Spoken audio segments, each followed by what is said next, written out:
এই মুহূৰ্তত মই যি স্থানত উপস্থিত আছোঁ এয়া হৈছে ভাৰত ভূটান সীমান্তৰ শান্তিপুৰ গাঁৱৰ এই শান্তিপুৰ বৃহত্তৰ শান্তিপুৰ গাঁৱৰ আচলতে এই অঞ্চলৰ যিসকল লোক আচলতে এনেদৰে আচলতে প্ৰায় 10-15 বছৰ আগতে স্থাপন কৰি লোৱা এই অঞ্চলৰ স্থানীয় ৰাইজে স্থাপন কৰি লোৱা এটা পানীৰ বৰিঙৰ পৰা আচলতে এনেদৰে পানী সংগ্ৰহ কৰা পৰিলক্ষিত বহু দূৰ দূৰণিৰ পৰা এনেদৰে আচলতে চাইকেল লৈ ঠেলা গাড়ী লৈ ইয়াত পানী সংগ্ৰহ কৰে কিয়নো এই অঞ্চলত আচলতে আজিলৈকে এটুপি বিশুদ্ধ খোৱা পানীৰ কাৰণে কোনো ধৰণৰ চৰকাৰী আঁচনি ইয়াত স্থাপন কৰা নাই। ইয়াত কিছু স্থানীয় মহিলা আছে, আমি পোনে পোনে তেখেতসকলৰ পৰা পানীৰ সমস্যা সম্পৰ্কে জানিবলৈ চেষ্টা কৰিম। কি ক'ব বাইদেউ? দেখিছোঁ যে ইয়াত আপোনালোকে শাৰী পাতি বহু দূৰৰ পৰা চাইকেল লৈ আহি ঠেলাৰে পানী সংগ্ৰহ কৰিছে, কেনেধৰণৰ অসুবিধা? আমাৰ পানীৰ বহুত অসুবিধা, মানে আমাৰ 2টা বজাৰ পৰা আমি ৰখি আছোঁ, লাইন নাছিল। এতিয়া এইমাত্ৰ লাইনটো আহিল, এতিয়া পানী একেবাৰে ভিৰ হৈ আছে। এতিয়া আমাৰ বহুত অসুবিধা, মানে পানী লাইন পানী উঠাব লাগে।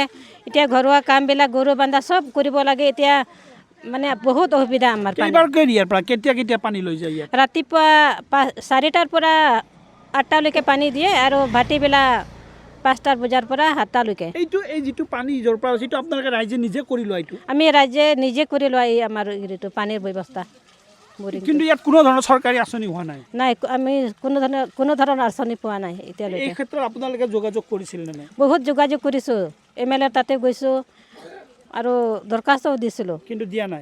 ইয়াতে কৈছে যে লাইন নাথাকিলে পানী নাপায়। ইয়াত যদি লাইন নাথাকে কি হয় তেতিয়া?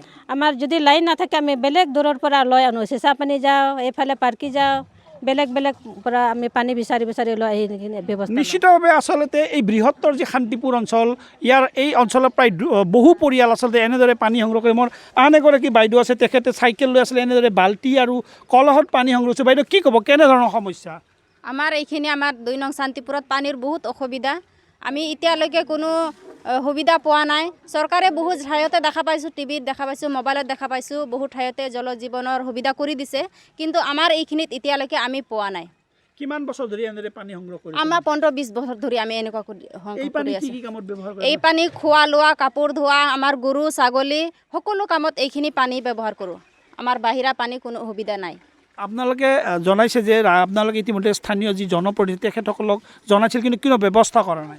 নাই, কোনো ব্যৱস্থা কৰা নাই। আমি আগতে আমাৰ এইখিনি আমাৰ পাৰ্কিজুলি ইমানুৱেল মুছাহাৰী ছাৰ আছে, আমি তাকো জনাইছিলোঁ, সিও এতিয়ালৈকে আমাক কোনো সুবিধা নিদিলে। আমাৰ তাৰ আকৌ এজন আছে MLA বিজিত গৰা নাৰ্জাৰীদেৱ, তাকো আমি বহুবাৰ জনাইছিলোঁ, কিন্তু এতিয়ালৈকে আমি কোনো সুবিধা পোৱা নাই। আৰু তাৰ বাদেও আমি জলেন মুছাহাৰী তাতেও গৈছিলোঁ, কিন্তু এতিয়ালৈকে আমি পোৱা নাই। চৰকাৰীভাৱে কোনো ব্যৱস্থা হোৱা নাই? নাই। নিশ্চিতভাৱে আচলতে চৰকাৰীভাৱে এতিয়ালৈ কোনো পদক্ষেপ গ্ৰহণ কৰা নাই।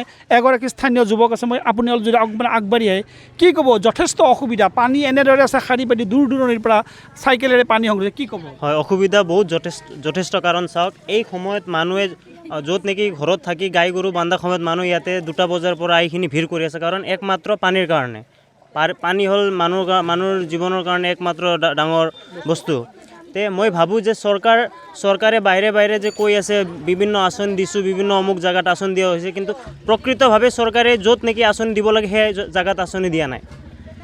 তাৰ মেইন কাৰণটো হ'ল চাওঁ আমি চৰকাৰ বহে ওপৰত, যোনে ধৰক কাম কাজ কৰে তেওঁলোকে তেনেকুৱা জেগাত নাচায় য'ত নেকি সুবিধা। আমাৰ এই অঞ্চলতো সুবিধাজনক জেগাত দিছে জল জীৱন মিছন আঁচনিটো, কিন্তু য'ত নেকি প্ৰকৃত হিচাপে লাগে আঁচনিটো কিন্তু তাতে পোৱা নাই। এইসকল যিসকল আচলতে পৰিশ্ৰমী খাটি খোৱা তেওঁলোকৰ কাৰণে কোনো সুবিধা দিয়া নাই? সুবিধা তেনেকুৱা আজিলৈকে চৰকাৰৰ পৰা কোনো পোৱা নাই।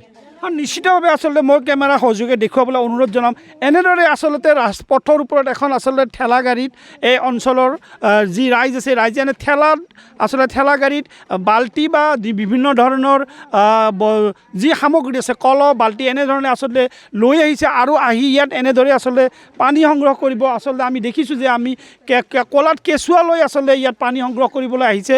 আৰু আমাক এই অঞ্চলৰ ৰাইজে জানিছিল আচলতে ইয়াত যদি বিদ্যুৎ নাথাকে তেতিয়াহ'লে পানী সংগ্ৰহ কৰিবলৈ সদায় ৰাতিপুৱা আৰু সন্ধিয়াৰ ভাগত এনেদৰে পানী সংগ্ৰহ কৰে।